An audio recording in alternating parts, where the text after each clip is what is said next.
O áudio que vocês vão ouvir agora é parte do podcast Xadrez Herbal. Caso vocês queiram ouvir mais sobre esse assunto e outros temas de política internacional, é só ir em xadrezherbal.com. Bem, passemos agora para a coluna aberta, no qual eu e o Felipe daremos um giro pelo velho continente.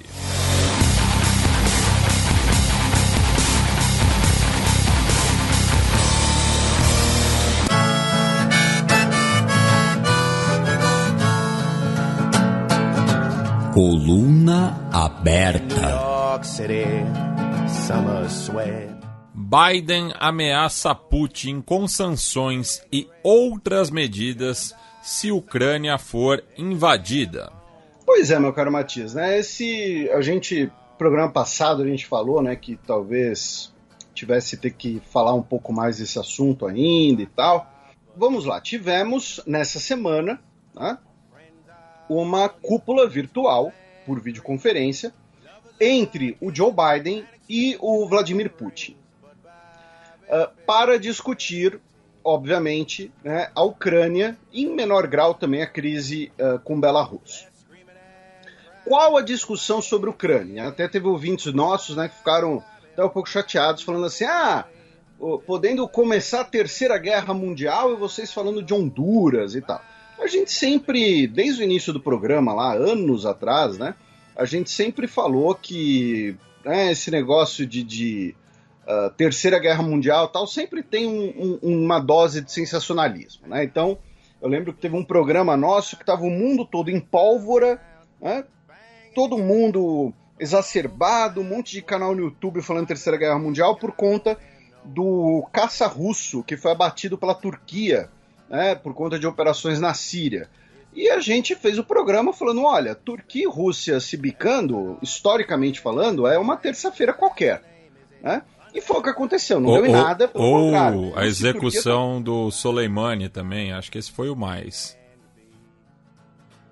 Pois é, então assim, muito bem lembrado, né, o general iraniano. Então, assim, a gente nunca embarca nessas porque as coisas são... Né, é um problema, é um pouco o problema das lendas, né, históricas, né? Então, o assassinato do arquiduque Francisco Ferdinando foi um dos estopins da Primeira Guerra Mundial? Foi. Mas, gente, não foi de um dia para o outro. Tá? O assassinato do arquiduque foi no fim de junho. A guerra começa no início de agosto. A gente tem lá o ultimato da Áustria-Hungria, a gente tem a chamada Semana das Mobilizações, né, que é quando, num efeito dominó, todas as potências começam a mobilizar os seus exércitos. Enfim, Antes disso, teve uma corrida armamentista, né, porque uma guerra dessa proporção, justamente você precisa de equipamento, né, então as potências europeias ali na virada do século XIX para o XX foram se armando progressivamente, né?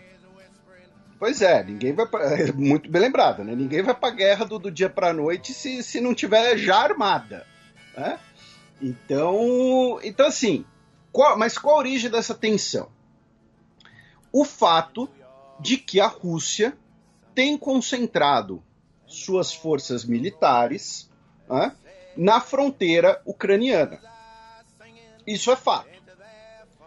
Outro fato é que a Ucrânia ela tem uma posição geográfica em relação à Rússia muito vulnerável, né? E, novamente, isso não é apenas geografia, não é apenas geopolítica contemporânea, isso também é histórico, né? A falta de grandes barreiras naturais na região, né, terrenos muito planos. Então, a Ucrânia hoje, ela poderia ser atacada pela Rússia literalmente por todos os lados. Tá? Ela poderia ser atacada pela Rússia ao leste, com a fronteira com a Rússia e as forças separatistas, pelo sul, por conta da Crimeia, pelo norte, por conta da fronteira com a Rússia e da aliança militar entre Rússia e Belarus. E a gente sabe que tem tropas militares russas em território de Belarus, até por conta daquele incidente de 2 soldados russos que morreram 2 semanas atrás, que a gente comentou aqui, e também pelo oeste, por conta das forças russas que ficam na Transnistria, que é dentro de Moldova. Então, a Ucrânia poderia ser atacada pela Rússia literalmente por todos os lados. Quando a Rússia anotasse a placa, já poderia ser tarde demais. Só que isso vai acontecer porque, assim, aí novamente, né, fala-se de guerra, com todo respeito, inclusive aos nossos ouvintes dessa demografia, né, mas a molecada fala de guerra como se fosse jogar Call of Duty, como se fosse jogar Age of Empires, como se fosse jogar Command & Conquer, Civilization, enfim, insira o seu jogo favorito, mas na vida real o buraco é mais embaixo, gente. Tá? Então, assim, a Rússia, ela teria motivos, ela tem objetivos para atacar a Ucrânia? Tem. Porque a gente tem uma espécie de logaritmo da guerra, tá? Historicamente. Você tem uma espécie de logaritmo da guerra, que é o seguinte: para você ter, né, a origem de um conflito, você tem as explicações dos conflitos. A primeira pergunta antes de um conflito é: um lado tem a certeza de que ele vai vencer essa guerra, e mais do que isso, de que os ganhos vão superar as potenciais perdas? É uma pergunta que deve sempre ser feita, porque ninguém vai para a guerra achando que vai perder. E aí, novamente, já que a gente falou de grande guerra, você deu exemplos também e tal, o nosso ouvinte, talvez ele possa procurar as imagens dos jovens alemães e jovens franceses se alistando em julho e agosto de 1914. Ia todo mundo se alistar com um sorriso na cara, achando que ia ser uma grande aventura gloriosa, épica e patriótica. Ninguém achava que ia ser 4 anos de lama e sofrimento e doença e gripe espanhola e armas químicas e cheiro de putrefação ao seu redor. Tá? Todo mundo foi para a guerra achando que ia vencer, que ia ser rápido, que ia ser tranquilo, que ia ser uma grande aventura patriótica. Né? Vamos retomar a Alsácia-Lorena, ou vamos marchar sobre Paris de novo, enfim. Então, essa é a primeira pergunta. A segunda pergunta é: esse conflito, ele vem de um interesse externo ou por uma pressão interna? Né? Então, o que é o interesse externo? O interesse externo é o caso clássico da geopolítica. Você anexar uma região que seja rica em recursos, né? Ou então você garantir os seus interesses numa região. E o segundo caso é justamente essa coisa de uma questão ideológica, né? De uma sociedade, de uma crise política, faz a guerra ser interessante. Então, você teve uma geração de franceses que cresceu querendo retomar a Alsácia-Lorena dos alemães. Então você tinha uma questão nacional ideológica muito forte, pressionando internamente a França para ir para a guerra antes da Primeira Guerra Mundial. No caso, por exemplo, um que você já explicou muito bem aqui várias vezes, quando a gente fala da Guerra das Malvinas de 82. A ditadura argentina estava em frangalhos e precisava ali de uma motivação, de uma bandeira para unir a sociedade argentina em torno da ditadura. Então, a partir do momento que nós temos essas duas perguntas, né, você tem uma certeza de vitória de parte dos russos? Sim. Você tem uma certeza de que essa vitória vai compensar muito as eventuais perdas? Não. A gente já vai falar disso. Você tem um interesse externo russo? Sim. Vamos explicar. Você tem uma pressão interna na Rússia pela guerra? Não, não tem. Porque, como a gente já explicou aqui, a gente tem 4 fronteiras invisíveis, 2 sobre a Ucrânia, 2 sobre a Rússia. Russos e ucranianos têm uma história em comum muito forte. Então você tem nacionalistas ucranianos e nacionalistas russos que vão ver o outro como um inimigo, como uma antítese, né? Sim. Mas você também vai ter muita gente que vai achar que eles são povos parecidos, que eles têm que, na verdade, estarem do mesmo lado contra inimigos em comum, que eles têm que conviver, toda a questão do idioma inteligível, né, interinteligível, a questão da religião ortodoxa, né, o patriarcado de Kiev, ele é uma autocefalia autodeclarada, mas ele ainda tem ligações com o patriarcado de Moscou, oficialmente. Você tem ucranianos que seguem o patriarcado de Moscou. Então, você tem toda uma história em comum. O berço um dos berços míticos da Rússia é Kiev, né, que é a capital da Ucrânia. A gente sempre destaca também que o Zelensky é russófono. O atual presidente ucraniano, né? Então, assim, você não tem uma pressão interna, você não tem uma multidão fazendo manifestações na frente do Kremlin pedindo pela guerra, pedindo pela invasão em nome da Rússia, em nome de uma causa patriótica, alguma coisa assim. Ao contrário do que você tinha, para ficar no nosso exemplo, né, ao contrário do que você tinha na Grande Guerra. Ou então, em outras situações parecidas, né, então, os Estados Unidos, um país até aquele momento isolacionista, você tem o ataque a Pearl Harbor, você vai ter uma onda gigantesca de pessoas alistadas. Os jovens que não se alistavam eram mal vistos. Por quê? Porque a gente foi agredido pelo Japão, a gente tem que dar o troco, a gente tem que se vingar. Então você não tem essa pressão interna na Rússia pela guerra. Pelo contrário, os russos já estão meio de saco cheio disso tudo. Né? Parte da sociedade russa, claro.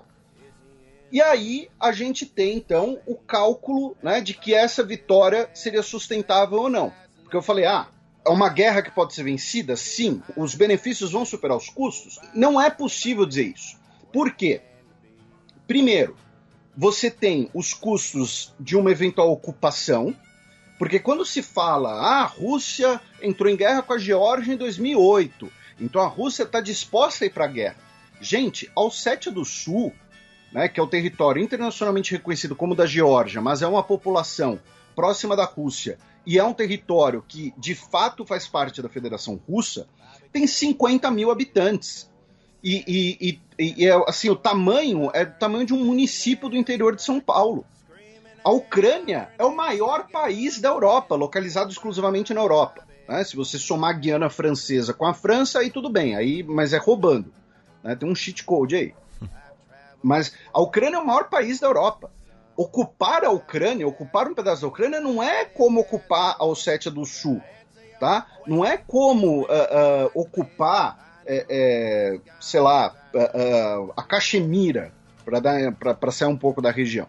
Né? A gente está falando de um território gigantesco. Você tem um risco de extrapolar esse conflito, de criar interferências de outras potências, que é um risco que ninguém nunca quer. Inclusive, na própria Guerra da Crimeia, lá do século XIX, 1856, os franceses e britânicos não invadiram a Rússia. Por quê? Porque se eles invadissem a Rússia, a Prússia e a Áustria já tinham falado, olha, a gente não vai deixar essa porcaria virar uma guerra entre potências. Se vocês querem brigar com eles, briga lá na Crimeia. Se vocês invadirem a Rússia propriamente dito, a gente entra na brincadeira. E na questão geoestratégica da Ucrânia, cabe lembrar que no próprio contexto da Segunda Guerra Mundial foi muito utilizada a teoria do espaço vital, né, em relação ao que hoje é o território ucraniano. Isso, né, porque é um grande celeiro, é uma terra muito fértil, né, então é uma posse também interessante. E aí, então, para a gente, né, contextualizar, eu falei, quais seriam os interesses russos na Ucrânia? Né? Nós temos 3 principais. Novamente, saindo dessas coisas de achar que guerra é videogame e tal. O primeiro, que é uma coisa que a gente já explicou aqui algumas vezes, eu tenho um texto bastante extenso na Gazeta sobre isso, e quando se fala de Rússia, a gente também já comentou aqui que tem um problema muito grande. Muitas vezes se fala de Rússia sem compreender a Rússia.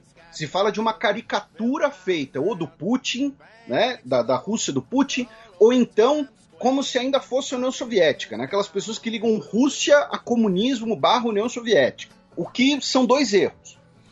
Um dos pilares da política externa russa dos últimos 20 anos é a chamada doutrina Karaganov, que é basicamente o seguinte: quando a União Soviética acabou, e a gente, né, já falou disso aqui algumas vezes, e vai fazer 30 anos agora, né, daqui a 2 semanas do fim da União Soviética, quando a União Soviética acabou, várias populações russófonas ficaram fora das fronteiras russas, como na Crimeia, no leste ucraniano, em partes da Geórgia, como no leste da Estônia, enfim, você tem várias populações russófonas fora da Rússia. O que a doutrina Karaganov? É a ideia de que a Rússia tem que se colocar como protetora dos direitos dessas populações, tanto para prestígio externo, quanto para harmonia interna. Resumindo em 2 linhas, é claro. Então, quando a Rússia fala, olha, né, nós temos as populações russófonas que estão sendo, na visão deles, vamos deixar claro, estão sendo discriminados dentro da Ucrânia. Depois do golpe de Estado de 2014, nós temos que proteger essas populações, especialmente no leste. Lembrando, até 2014, a Ucrânia era, na prática, um país bilíngue. Tá? Você tinha um reconhecimento do russo como idioma oficial, você tinha escolas russas, você tinha monumentos russos. Depois do que os russos vão chamar de um golpe de Estado e os ucranianos mais nacionalistas vão chamar de Revolução da Praça Maidan, que nós temos a derrubada do governo e a ascensão de um governo nacionalista ucraniano, nós temos a retirada do reconhecimento do russo. Temos a derrubada de monumentos, famosamente a derrubada dos movimentos do Lenin, junto aí com a ideia, né, de serem movimentos nacionalistas mais à direita, e que o Lenin seria uma figura russa, ou seja, uma figura externa à Ucrânia. Tá? Então você tem tanto o elemento ideológico de direita quanto o elemento nacional nessas derrubadas desses monumentos. Tá? É importante colocar que são 2 facetas. Enfim, você tem a retirada do reconhecimento do russo. A Crimeia tem toda a questão estratégica da localização da Crimeia, das bases militares, da frota do Mar Negro e tudo mais. Não é só a questão da população.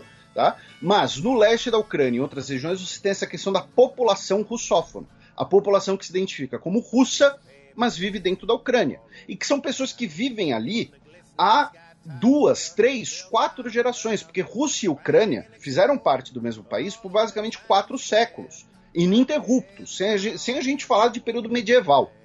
Tá? A Ucrânia não foi anexada pela União Soviética. Vamos lembrar isso. São praticamente 4 séculos em que Ucrânia e Rússia eram parte do mesmo Estado Nacional, seja o Império Russo, seja a União Soviética. Né? O título do czar era czar de todas as Rússias. Né? Quais eram todas as Rússias? A Rússia propriamente dita, a Rússia branca, que é a Belarus, e a pequena Rússia, que é a Ucrânia. Né? Pequena não no sentido de diminuta, mas no sentido de parte, né? a parte russa, né? De sentido de ser um pedaço. Então, você tem essa questão da proteção das populações russófonas. Segundo, impedir que a Ucrânia cedie bases estrangeiras, porque seria literalmente uma base estrangeira na fronteira da Rússia, no, entre aspas, quintal da Rússia. E terceiro, garantir o suprimento de água potável e de energia para a Crimeia. Por quê? Porque a infraestrutura da Crimeia é ligada à infraestrutura da Ucrânia, que para os ucranianos é tudo Ucrânia. Para os russos, a Crimeia hoje é parte da Rússia. Mas, consequentemente, nos últimos anos, nós tivemos tanto apagões quanto secas na Crimeia por conta da interrupção desse abastecimento. Então, uma possível intervenção militar russa na Ucrânia teria como objetivo fazer o governo ucraniano assinar lá um tratado de paz, falando, olha, a gente não vai ser parte da OTAN, a gente vai reconhecer o russo como idioma oficial e a gente não vai desligar o registro de água da Crimeia. Claro que eu estou colocando em termos muito simplórios, em termos muito bobos, o que é algo muito mais complexo, mas para facilitar o entendimento para o nosso ouvinte. Só que, se fizer isso, se tivesse intervenção militar, nós vamos ter uma série de sanções econômicas contra a Rússia, nós vamos ter um maior isolamento russo, nós vamos ter... corre o risco de ser o fim da ordem internacional atual existente. No dia seguinte, Finlândia e Suécia vão integrar a OTAN. Vocês podem ter certeza que se a Rússia invadir a Ucrânia, Finlândia e Suécia no dia seguinte estão ligando para a OTAN para falar, manda a ficha de inscrição aí pra gente, por favor. Não é algo tão simples assim. Novamente, não é videogame em que você pode fazer as coisas, se der errado você carrega o jogo salvo. Que eu sei que você já fez isso, você não é nosso ouvinte, né? Se deu errado, você carregou o jogo salvo e fingiu que nada aconteceu. Então é um risco muito grande. E outra, o exército ucraniano não é um exército que vai fazer frente ao exército russo como um todo, porém, se fosse para invadir a Ucrânia, em 2015 teria sido muito mais fácil. Hoje o exército ucraniano está muito melhor preparado do que em 2015, inclusive recebendo equipamento e treinamento dos Estados Unidos e da Alemanha. Tá? Ainda sofre com essa transição de equipamento de origem soviética para equipamento ocidental, especialmente em vetores mais caros, como na Força Aérea, mas em vários outros ramos, vários outros sentidos, tem sim um exército muito mais capaz do que era em 2014. No fim das contas, né, usando o título do livro do professor José Murilo de Carvalho, quando a gente tem a formação, né, a Proclamação da República, ele tem um livro chamado Formação das Almas, né, a ideia de criar uma nacionalidade, né, republicana no Brasil, uma identidade republicana no Brasil. Por que eu estou falando disso? Porque é mais ou menos isso que ocorre quando a gente fala de Rússia, de Ucrânia, de Belarus, desses países nesses últimos 30 anos. São países que estão passando por um processo de formação das almas, de formação da sua identidade nacional como um Estado nacional independente. Depois de, repito, 4 séculos unidos. Não é nem o caso dos países bálticos, também esbarra nisso, a gente já falou bastante dos países bálticos. Quando a gente falou de Belarus, a gente também falou dessa questão de formação da nacionalidade. E aí você vai ter nas sociedades, né, um setor mais pró-Rússia, pró esses laços históricos, outros setores que vão buscar símbolos, né, independentes fora dessa ligação histórica e que muitas vezes vão ser esses símbolos nacionalistas de movimentos fascistas ou de simpatia ao nazismo do período entre guerras, e que hoje vão levar os movimentos neonazistas. Hoje nós temos vários movimentos neonazistas nesses países, nos países bálticos, na Rússia, em Belarus, na Polônia, na Ucrânia. A gente tem vários movimentos neonazistas nesses países. Por quê? Por conta desse nacionalismo exacerbado, que é uma maneira de você afirmar a identidade nacional. Então, como você, na Ucrânia, né? Quais vão ser os caras, né, os nacionalistas ucranianos que lutaram contra a Rússia? Né? Você vai pegar uma referência histórica. Vão ser os grupos que lutaram na Segunda Guerra Mundial do lado dos nazistas. Né? Aquela bandeira, né, vermelha e preta com o símbolo das 3 pontas no meio, que já foi visto em manifestações e tal, era uma bandeira desses grupos, com perdão do trocadilho, do Bandeira. Né? O Stepan Bandeira, um líder que lutou do lado dos nazistas durante a Segunda Guerra Mundial. Foram lideranças que participaram do Holocausto, inclusive, né? Participaram no sentido de matarem judeus, massacrarem judeus. Você tinha conflitos entre grupos ucranianos, grupos poloneses, grupos de Belarus. Então é uma formação de uma nacionalidade. É um processo que a gente está vendo, como eu disse, é um processo de formação das almas, e que vai buscar vários símbolos. Esses símbolos podem ser religiosos, vão poder ser medievais, e também vão ser do entre guerras. A gente vê nas manifestações contra o Lukashenko, né, a gente falou isso alguns meses atrás, a bandeira de Belarus é aquela bandeira branca com uma faixa vermelha no meio, né, que é a bandeira da Belarus branca durante a Guerra Civil do Império Russo, pós-revoluções de 1917, que é a revolução, é a bandeira de uma Belarus independente e não bolchevique. Ah, então, Felipe, eles estão usando essa bandeira porque o Putin é bolchevique? Não, mas porque é uma bandeira que não tem nada a ver com a ligação com a Rússia. Tá? Então, fica uma mistura de simbologias, fica uma mistura de coisas. O próprio símbolo atual das Forças Armadas Russas é muito curioso, porque une a estrela vermelha do período soviético, de quando a Rússia atinge o seu ápice como potência militar, consegue alguns dos seus maiores triunfos militares da sua história, com o laranja e preto da Ordem de São Jorge, que era da Rússia czarista. Você não tinha a Ordem de São Jorge durante o período soviético, era um Estado laico, e que brevemente chegou a ser um Estado ateu, mas com Brezhnev, mas lembrando que o Estado ateu e o Estado laico era a mesma coisa. O primeiro Estado ateu que teve foi a Albânia do Enver Hoxha. Então, assim, para fazer uma conclusão disso tudo, todo esse processo não é apenas um processo geopolítico de invadir, de guerra, de conquistar território, de conquistar carta ali no tabuleiro de War. É também toda uma discussão sobre a nacionalidade desses países, dessas sociedades, depois de séculos unidos e de traumas, sejam traumas comuns, como a Segunda Guerra Mundial, sejam traumas em que um impõe ao outro, ou ao menos coloca um discurso simbólico de ser imposto pelo outro. Então, olha, os russos nos oprimiram durante muitos séculos, a gente tem que se livrar deles. Inclusive, a gente tem que louvar o herói Bandeira que lutou na Segunda Guerra Mundial contra os russos. Aí alguém vai levantar a mão e falar, não, mas ele era um neonazista. Não, mas ele não era um neonazista, ele era um nacionalista, anticomunista e anti-russo. Né? E, claro, você vai ter toda uma... Se ele colaborou com os nazistas, é outra história. Ele e os nazistas tinham um inimigo em comum, na verdade. Dá para dizer isso também. Alguns nacionalistas ucranianos vão dizer isso. Tá?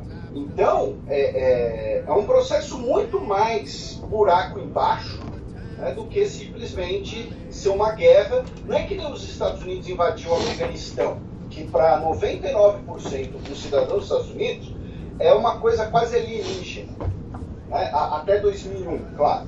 Né? No dia 10 de setembro de 2001, eu tenho certeza que se você pedisse para 1.000 pessoas em Nova York dizerem onde fica o Afeganistão, 990 não iam acertar. Isso é uma coisa quase alienígena. E depois do 11 de setembro a estatística não ia mudar muito também, não. Não sei. Apontar no mapa já é outra história. Mas, então assim, é muito mais uma briga de família, por assim dizer, do que outra coisa. Enfim, então a gente passou pelos interesses russos, passamos pela situação, né? É possível ter um confronto? Só para deixar claro, é possível ter um confronto? Mas para chegar no nível do confronto, a situação tem que deteriorar muito ainda. Porque todo mundo ali vai ganhar muito mais negociando, conseguindo concessões um dos outros, tá? Do que invadindo, do que tendo a guerra, que aí vai romper, né, completamente. Até porque, vamos lembrar, quando nos últimos 2 ou 3 programas, acho que a gente falou muito de que a União Europeia precisa do gás russo. Mas o comércio é uma via de 2 mãos. A Rússia também precisa vender gás para a União Europeia. A Rússia não tem como viver de gás. E a China não supriria toda a demanda europeia. Até porque a China está lá do outro lado. Né? O gás russo que chega na Europa, ele está muito mais para o lado ocidental russo do que as reservas siberianas, que de fato são exportadas para a China. Então, se você tem uma guerra, como consequência da guerra, a União Europeia fala, olha, não vamos comprar mais nenhum gás russo. A gente vai comprar gás mais caro dos Estados Unidos, mas não vamos comprar gás russo. A Rússia vai fazer o quê? Vai exportar para quem? Então, a guerra não é bom para ninguém ali, né, nesse momento, e um comércio impõe uma relação bilateral. Tivemos essa reunião, tivemos, né, os dois lados expondo as suas linhas vermelhas, né, usando a expressão que o Putin, né, tanto gosta de usar, inclusive. Antes dessa reunião, o Sergei Lavrov e o Antony Blinken se encontraram pessoalmente, tá, o secretário de Estado dos Estados Unidos e o ministro de Relações Exteriores da Rússia, e os dois lados colocaram ali quais são as suas linhas vermelhas. E aí, curiosamente, anteontem, o Joe Biden disse que tropas dos Estados Unidos na Ucrânia não são uma opção na mesa nesse momento. Em outras palavras, e isso é importante, a Ucrânia sabe que, se tiver guerra, eles podem até receber equipamento, munição dos países ocidentais, mas eles vão ter que lutar sozinhos. Então a Ucrânia também não quer guerra. mesmo a Ucrânia tendo lá os nacionalistas antirrussos como parte importante do seu governo, da sua política, eles também não querem guerra porque eles sabem que eles vão ter que lutar sozinhos. E eles não vão dar conta dessa luta sozinhos. Tá? Então, enfim, a guerra é uma possibilidade? É, mas hoje ela é improvável porque todo mundo teria a perder.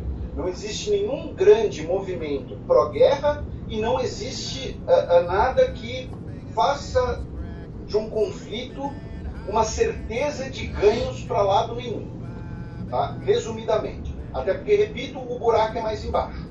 Quando eu digo buraco mais embaixo, isso, né? Você tem livros, tanto na literatura quanto de estudos antropológicos, que parte do conflito baseia-se na desumanização do outro. Né? Então eu não vou ver o outro como um cara que poderia ser meu amigo, que poderia ser meu parceiro de futebol. Eu vou ver o outro como uma coisa cruel, violenta, que tem que ser extirpada do mundo. Quando o meu inimigo fala o mesmo idioma que eu, tem a mesma fé que eu, possivelmente tem algum parente em comum, viajou para lugares parecidos, tudo isso é muito complicado. Você tratar o outro como o bárbaro selvagem que tem que ser extirpado da terra. É uma guerra fratricida. Isso. E que são mais incomuns. Iniciando o nosso giro pelo restante da Europa, o nosso giro vai ser meio confuso, tá, gente? Mas aí a gente vai ali da Rússia / Ucrânia, a gente vai para a Turquia, onde o serviço secreto turco encontrou um explosivo num carro de um policial que faria parte da escolta do presidente / ditador / sultão Erdogan Erdoğan, tá? Na cidade de Mardin, e teria um evento na cidade de Sirte, tá? E o explosivo foi encontrado pelo serviço secreto, né, pelo serviço de inteligência da presidência, e o Erdogan disse que os terroristas usam de métodos de ardis e tudo mais. Né? Não ficou claro se o policial teria ligação com o grupo do Fethullah Gulen, se teria uma ligação com algum grupo curdo, ou se também pode ser, né, só uma invenção aí para gerar bafafá e colocar o Erdogan numa situação de vítima, enquanto a economia turca derrete minuto a minuto. Né? Da Turquia, nós voltamos rapidamente para a Rússia, mas agora não falando de relações bilaterais, mas de situação russa mesmo, já que a rede social VK, né, que é o Facebook da Rússia, normalmente ele é classificado assim, ele passou a fazer parte, né, ele passou a ser controlado pela seguradora Sogaz. A Sogaz, por sua vez, faz parte da Gazprom, né, que é uma das maiores empresas estatais russas. E a popularidade do VK não se restringe à Rússia, mas a boa parte do leste europeu. Então, em outras palavras, o VK agora é controlado por uma estatal russa. Tá? Então é a principal rede social russa e de outros países, como o Matias lembrou, agora é controlada pela estatal russa, e a Sogaz é controlada por um amigo pessoal do Putin, né, o banqueiro Kovalchuk. Então, não sei se isso é bom ou ruim, eu não tenho perfil no VK mesmo, então, mas fica aí a notícia. Da Rússia, a gente continua no mundo ortodoxo, vamos para a Sérvia, onde milhares de pessoas protestaram contra o governo do Aleksandar Vučić, especialmente por conta do anúncio de um contrato de 2,4 bilhões de dólares com a empresa Rio Tinto. A empresa Rio Tinto, né, é uma empresa anglo-australiana que a gente já comentou aqui no programa, que é conhecida, né, por crimes ambientais, é conhecida por ser uma grande concentradora de terras, é conhecida por não respeitar exatamente direitos de populações nativas, né? E o contrato é para explorar lítio na Sérvia. Né? Lembrando que lítio é aí, né, uma das principais matérias-primas de baterias, então para celulares e futuramente para carros, veículos elétricos. O Japão é um país, por exemplo, pioneiro em submarinos com bateria de lítio. E milhares de pessoas protestaram, especialmente em Belgrado e em Novi Sad, né, a principal cidade do norte da Sérvia, contra esse contrato, por conta de que ele vai permitir justamente degradação ambiental e uma exploração estrangeira da riqueza da Sérvia, né, e, enfim, todas essas questões. A empresa já comprou várias terras ao redor da cidade de Loznica, que é onde foram descobertas as reservas de lítio, porém ela ainda não tem a permissão para explorar, tá? Mas ela já é uma grande proprietária de terras na região. Da Sérvia, nós vamos para Belarus, onde o governo, né, finalmente oficializou as medidas retaliatórias contra a União Europeia e o Reino Unido, banindo as importações desses países e também voos de empresas, né, de linhas aéreas, tanto da União Europeia quanto do Reino Unido. Como eu disse, apenas concretizou as medidas retaliatórias e, já, como um lado já tinha barrado esse tipo de coisa, né, na prática não muda a situação atual, né, apenas deixa mais complicado resolver a situação no futuro próximo. Aí vamos para a Polônia, meu caro Matias. E no caso polonês, a gente, quando a gente falou agora de Ucrânia e de Rússia, a gente já mencionou vários programas anteriores nossos que falam de história, falam dessas questões. Nós temos um programa, por exemplo, sobre eleições na Estônia, em que a gente fala dessa questão da formação do país. Nós temos Fronteiras Invisíveis sobre a Lituânia, sobre a Ucrânia, sobre a Rússia.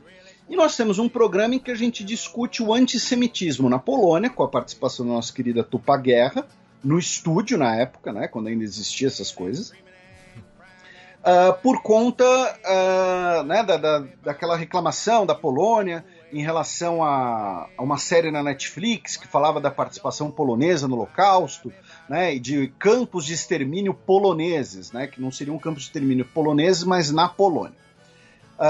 Porém, nós também tivemos várias outras notícias, né, sobre essas relações. Tivemos Israel emitindo notas contra o atual governo polonês. E essa semana tivemos uma denúncia interessante, que é o seguinte: a Polônia, o governo polonês, determinou que a Academia de Ciências polonesa avise ao Ministério de Relações Exteriores e ao Ministério do Interior quando pesquisadores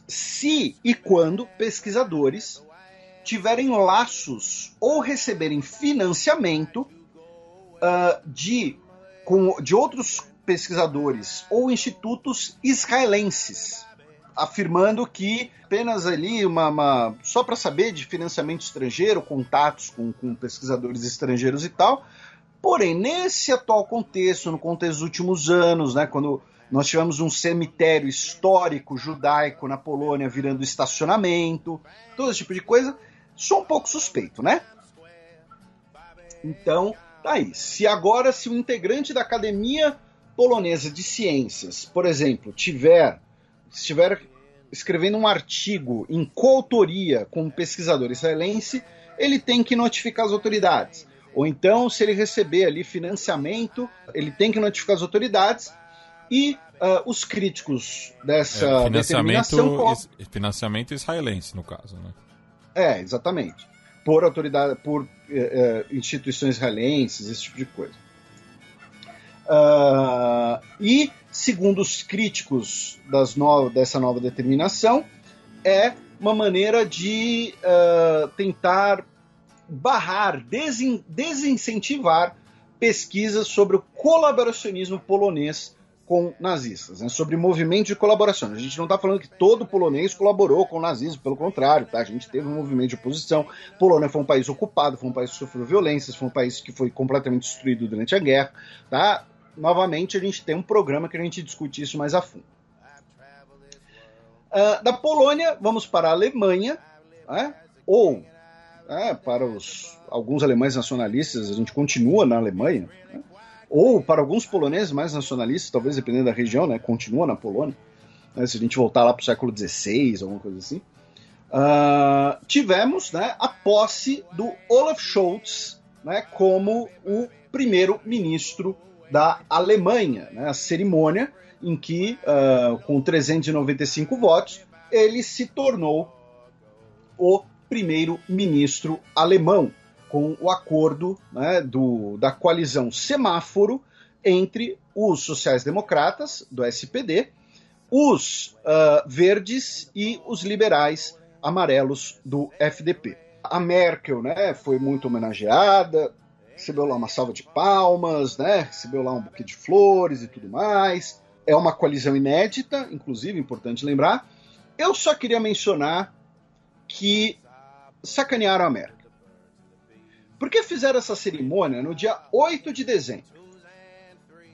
Se tivesse feito essa cerimônia no dia 19 de dezembro, ela tinha quebrado o recorde.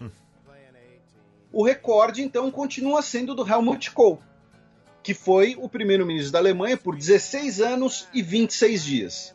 E Angela Merkel ficou por 16 anos e 16 dias. Então, fica aqui o registro de que sacanearam a Merkel para ela não ter o recorde. Tá? Tiraram o recorde dela. Brincadeiras à parte, né? É a oficialização de algo que a gente já comentou aqui, algo que a gente já explicou, né, durante as eleições, da formação da coalizão. No programa passado, né, falamos que os verdes, via a liderança do seu partido, Annalena Baerbock, ficaram com o Ministério de Relações Exteriores. Isso deve afetar as relações com o Brasil e com o Mercosul. E um ouvinte nosso fez um esclarecimento importantíssimo, que eu guardei para esse bloco. Tá? O nosso queridíssimo Gabriel Quaresma, que reside lá na Alemanha. Eu falei que o FDP, os liberais, ficaram com o Ministério da Economia. Não, eles ficaram com o Ministério das Finanças, que é importante, que é o Ministério, né, seria o equivalente ao Ministério da Fazenda. Porém, existe um outro ministério na Alemanha chamado Ministério da Economia, que foi rebatizado de Ministério da Economia e do Clima e que ficou com o co-líder dos Verdes, o Robert Habeck. O Ministério da Economia, tá, ele é responsável pela política industrial. Então veja, quando você junta o Ministério da Economia e do Clima, né, então você coloca que a política industrial vai ser guiada pela ideia de cadeias de insumo mais sustentáveis. Então, fazendo a comparação com o Brasil, tá, o Ministério da Fazenda deles, o Paulo Guedes deles, vai ser dos liberais, sim. Porém, tem um outro ministério que tem o nome Ministério da Economia. E eu chamei de Ministério da Economia. Então, eu peço desculpas pelo meu erro de tradução / analogia. Tá? O correto é, os liberais ficaram com o Ministério das Finanças.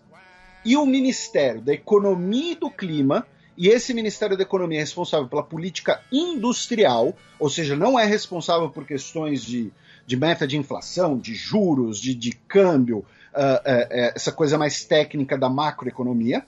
Tá?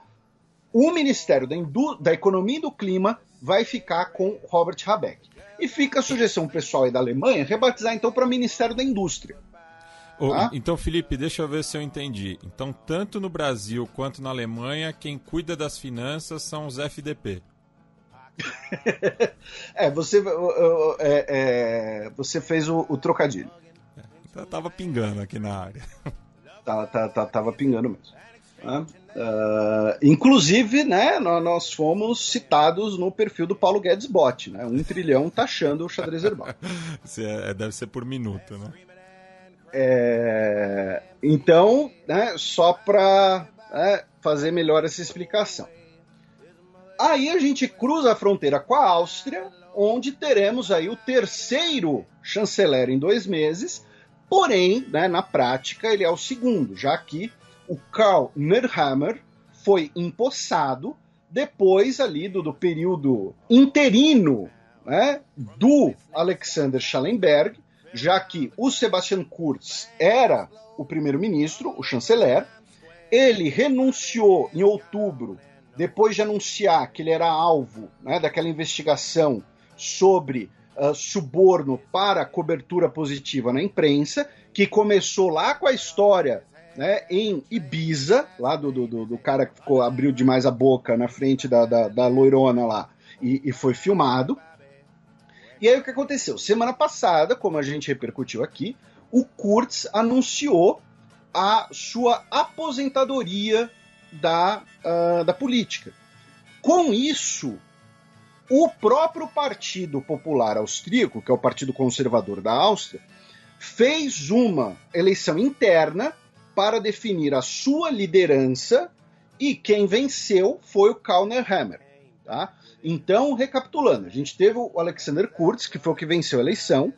Aí ele renunciou ao cargo de primeiro-ministro, mas ele continuava líder do partido. E, interinamente, o Schallenberg ficou de primeiro-ministro. Quando o Kurz falou, olha, eu não vou voltar, eu vou me aposentar, dane-se disso tudo, tá? Eu vou curtir aqui minha grana, enfim, vou para Ibiza, né? Aí o partido realizou a escolha interna de líder do partido, e quem foi escolhido foi o Kalner Hammer, que era o ministro do interior e que é conhecido por sua postura contra imigração. Tá? É basicamente isso que a gente pode dizer sobre ele nesse momento. Da Áustria, vamos para a França, tá? Com duas notícias mais simples, né? Porém para registrar. A primeira é que as autoridades francesas deteram em Paris um homem saudita chamado Khaled Al-Otaibi por sua conexão com o assassinato do Jamal Khashoggi. Era um pedido, né, era um mandato emitido pela Turquia. A questão é que a França deteve um homônimo. Tá? A França deteve um cara que não tinha nada a ver com o assassinato do Jamal Khashoggi e não era o cara que a Turquia queria, era um cara que tinha o mesmo nome. Tá? Então foi um erro. Depois o homem deve ter sido liberado, né? Enfim, devem, né? Espero que tenham pelo menos pedido desculpas pelo erro, mas é um erro compreensível, até porque, né, deve ter sido automático lá, estava o nome na lista de passageiros, ele desembarcou e falou, então, você é o senhor aqui, vamos ver que o seu nome aqui na lista, o senhor Khaled Al-Otaibi. Então vem com a gente aqui, você está preso, né? O cara deve ter passado por um certo desconforto emocional, imagino, porém, foi tudo um erro e ele foi liberado. E a segunda foi que manifestantes religiosos, no caso católicos, impediram a musicista sueca Anna von Hauswolf de se apresentar numa igreja em Nantes e depois numa igreja em Paris. Por quê? Ela é uma musicista de doom metal, né? Para quem não conhece e tal. É um subgênero de heavy metal que usa muita atmosfera, cria uma atmosfera sombria, né? Um dos principais exemplos talvez seja o Paradise Lost, né? Tem outras bandas, né? Talvez mais ou menos conhecidas, mas na minha cabeça a primeira que vem na cabeça é o Paradise Lost. E no caso, essa musicista sueca, ela toca órgão, tá? Ela não toca teclado, ela toca um órgão. E, normalmente, né, lugares que têm órgãos são igrejas. E manifestantes católicos na França impediram ela de se apresentar, dizendo que é uma música satânica, né, num lugar sagrado, num lugar de religião. Segundo ela não faz uma música satânica, ela faz apenas uma música, né, que busca ali explorar as tensões e os sentimentos humanos, tá? Mas ela diz que não tem nada de satanismo. Eu particularmente não conheço a obra dela, mas imagino, né, que de fato provavelmente não tem. Então ela foi proibida de tocar, né, com o seu doom metal dos órgãos, né, não dos teclados, nas igrejas francesas. Aí a gente cruza da França para o Reino Unido com 3 notícias complicadas, tá? Se na França a gente falou de 2 notícias mais simples, no Reino Unido o bicho tá mais complicado, meu caro Matias. Vamos lá. Primeiro, uma conselheira do Boris Johnson, chamada Allegra Stratton, que era assessora de imprensa, fazia parte da assessoria de imprensa, melhor dizendo, ela renunciou e pediu desculpas. Por quê? Porque foi publicado um vídeo em que ela estaria fazendo como se fosse um treinamento, né, um media training, para perguntas sobre uma festa de Natal que teria sido realizada na sede do governo, mesmo com lockdown. Então, sabe o nosso ouvinte, quando a gente falou lá do Alberto Fernandes, que, né, sofreu inclusive nas primárias, que muito da imagem dele sofreu porque, enquanto a Argentina estava num confinamento rígido, ele fez o aniversário da primeira-dama lá no Palácio de Olivos, né? E aí soltou as fotos, todo mundo sorridente na festa e tal. Então...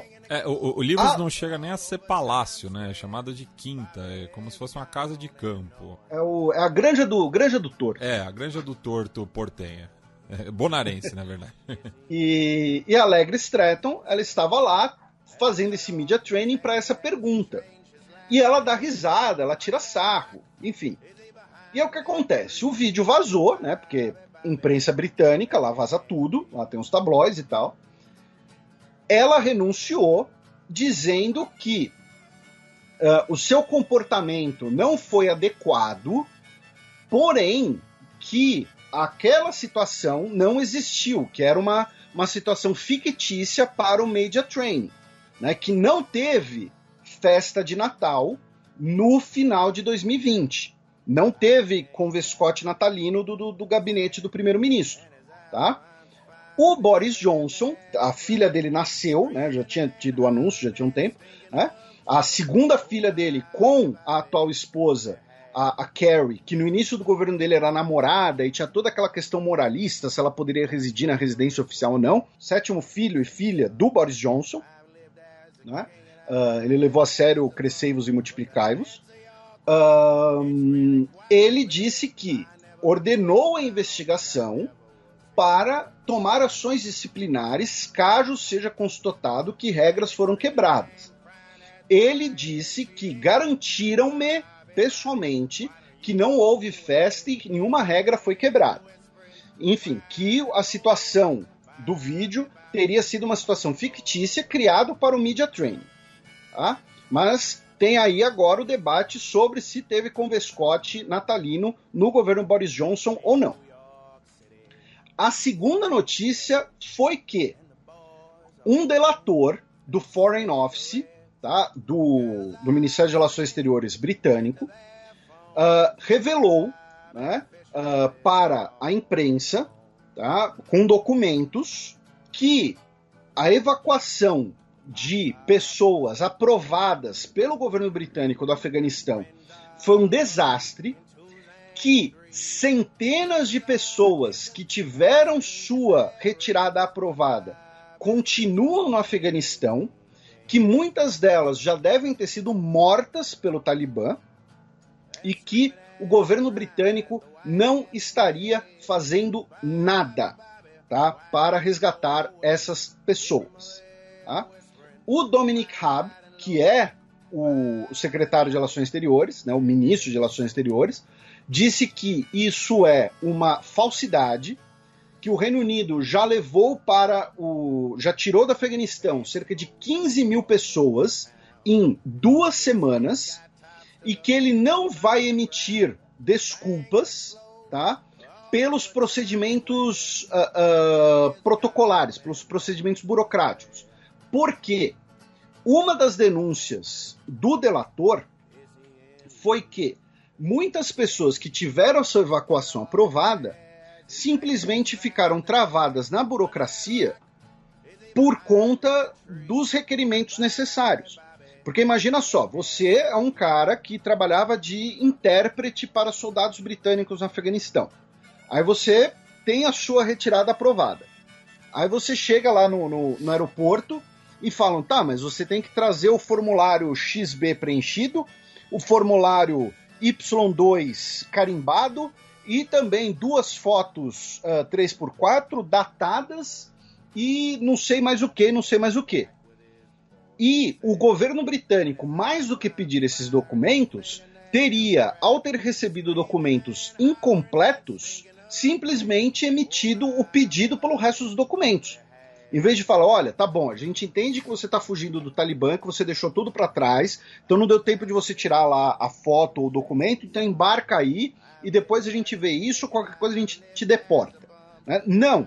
Falaram, volta lá e resolve seus documentos. Ah, mas se eu voltar para casa o Talibã pode me pegar. Aí, amigo, aí é complicado, né? E o Aston Villa, hein? Pô, tá difícil, hein? Será que vai chover?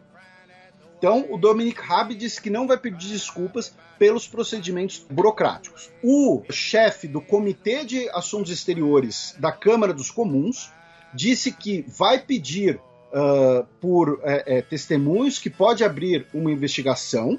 Então, vamos ver como é que vai ser. Só para deixar claro, tá, Matias? Eu peço desculpas aos ouvintes pelo erro. Eu falei que o Dominic Raab é o ministro de Relações Exteriores. Não, Dominic Raab era o ministro de Relações Exteriores, tá? Porém, a partir do último dia 15 de setembro, ele virou o ministro de secretário de Justiça, tá? Então, peço desculpas porque ele mudou de cargo em setembro e meu cérebro não registrou. Mas durante a retirada do Afeganistão, ele era o ministro de Relações Exteriores, tá? Então, só para constar. Além disso, a Human Rights Watch soltou um relatório essa semana que 47 ex-integrantes da polícia ou do exército afegão foram sumariamente executados pelo Talibã no último mês, né, para surpresa de 0 pessoas. E, finalmente, a terceira notícia do Reino Unido, uma notícia de hoje, tá? Poderia até entrar no Breaking News, mas é que é o seguinte, a Câmara dos Comuns aprovou a Nationality and Borders Bill, ou seja, a Lei de Nacionalidade e Fronteiras. Né? Quem nos mandou isso foi, inclusive, a nossa querida Tabata Bolen, do Dragões de Garagem, que é o seguinte, segundo a cláusula 9 dessa lei, que tem sido muito criticada, uma pessoa pode ter a sua cidadania britânica revogada sem notificação, tá? Caso as autoridades não consigam entrar em contato com a pessoa ou considerem imprático esse contato, né? Então, vamos supor, o nosso ouvinte brasileiro, ele é naturalizado, né, cidadão britânico. Ele cumpre lá os requisitos, tudo mais. Para ele ter a nacionalidade revogada, isso já poderia acontecer, pode acontecer sob qualquer lei. Né? Porém, principalmente, essa pessoa tinha que ser notificada, até para eventualmente ela poder se defender, dependendo do tipo de processo que for. Né? Agora, segundo essa lei, ela não precisa sequer ser notificada.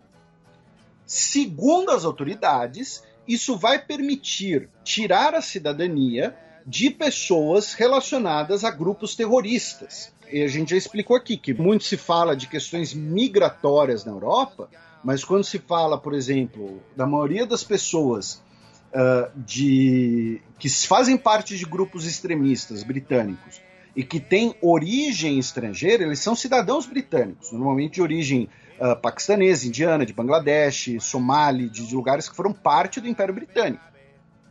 Então, segundo os defensores da lei, vai deixar mais fácil tirar a nacionalidade de pessoas envolvidas com terrorismo.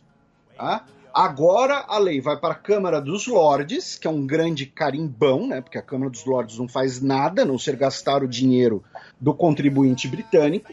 Porém, várias pessoas que têm dupla nacionalidade e vários movimentos que representam comunidades estrangeiras britânicas, especialmente essas pessoas que vieram desses países, porque é muito simples a gente falar que, olha lá, o cara era de origem paquistanesa, aí teve a nacionalidade britânica por conta das leis da herança colonial e virou terrorista. Então, olha lá, mas vocês podem imaginar quantos milhões de pessoas vivem no Reino Unido que são de origem paquistanesa, indiana e de Bangladesh. E essas pessoas que cometem atos terroristas, os extremistas, são exceção de exceção de exceção. Até porque a gente está falando, né, de o que a gente já falou, por exemplo, sobre a Indonésia. Né? Se todo muçulmano indonésio fosse terrorista, né, como o estereótipo diz, o estereótipo na cabeça de algumas pessoas, é claro, né? Todo muçulmano é terrorista. Ok, beleza. Então como é que você faz com a Indonésia? Que você tem mais de 200 milhões de muçulmanos ali. É um país só de terroristas ali, é isso. Paquistão, Bangladesh, também países que têm uma população enorme e de maioria muçulmana. Na Índia você tem 200 milhões de muçulmanos também. Enfim, essas pessoas estão dizendo que vai facilitar, na verdade, processos de deportação, vai dificultar assistência consular no estrangeiro e que torna essas minorias, na prática, cidadãos de segunda classe, porque eles podem, a qualquer risco, né, a qualquer momento, poderiam correr o risco de perderem a sua nacionalidade britânica sem nem saberem disso. Segundo a Al Jazeera, cerca de 6 milhões de pessoas poderiam ficar em situações vulneráveis, situações delicadas. Né? Já foi aberta uma petição contra essa cláusula 9 e duvido muito que vai adiantar alguma coisa, sendo bem realista. Né? E, por exemplo, parte, né, dessa discussão é que ela criminalizaria você resgatar pessoas no Canal da Mancha. Olha só. Aí, vamos supor, você tem uma pessoa de origem paquistanesa que é voluntário em alguma organização que contribua para resgatar essas pessoas, essa pessoa é enquadrada como criminosa, por conta disso ela perde a nacionalidade dela, sequer é avisada, aí um belo dia ela vai no hospital porque caiu, quebrou o braço, procurar atendimento, chega no hospital e fala, então, você não é cidadão, a gente não vai te atender e vamos inclusive chamar a polícia para te deportar. Óbvio, eu tô indo para uma situação extremamente radical, Tô dando o exemplo mais radical possível, mas é o tipo de coisa que tem que pensar quando você faz uma lei. Né? Enfim. E, finalmente, do Reino Unido, vamos para a Finlândia, onde a primeira-ministra, a Sanna Marin, pediu desculpas por ter ido para a balada no sábado, dia 4, porque ela teve contato com um homem infectado pelo coronavírus. Ela foi para uma casa noturna, deixou o seu celular em casa, né? No celular, ela recebeu a notificação de que deveria ficar em isolamento, mas ela estava, né, na festa e ponto final, ficou na festa. Né? Então, é isso. Ela estava na balada, tem as imagens dela e tal, tendo deixado o celular em casa, onde ela recebeu a notificação da necessidade de se isolar. Bem, e obviamente que isso daí vai pegar mal, né, para dona Sanna Marin. Dona, claro, a gente está aqui tratando com respeito, porque ela é primeira-ministra, porque ela tem basicamente a nossa idade, né, o terror dos primos na ceia de Natal. E antes da gente passar para a Semana na História, o nosso caro amigo Matias aqui, ele tem um anúncio para vocês. Para além das notícias da política internacional, eu queria recomendar aos nossos ouvintes o novo podcast do Ivan Mizanzuki, o Conversas Paralelas. O Ivan todo mundo conhece por ter feito o Caso Evandro, primeiro como podcast e depois como série. E agora ele tem um novo podcast original Globoplay. O Conversas Paralelas é um podcast de entrevistas com convidados famosos sobre temas fora do comum, coisas que você não imaginava que essas pessoas se interessavam. É perguntar para Lorelai Fox sobre ufologia, descobrir que o Adnet já quis aprender sérvio e o que mais estiver escondido dentro de cada um. Baixe agora o aplicativo do Globoplay no seu celular e descubra o seu próximo podcast favorito.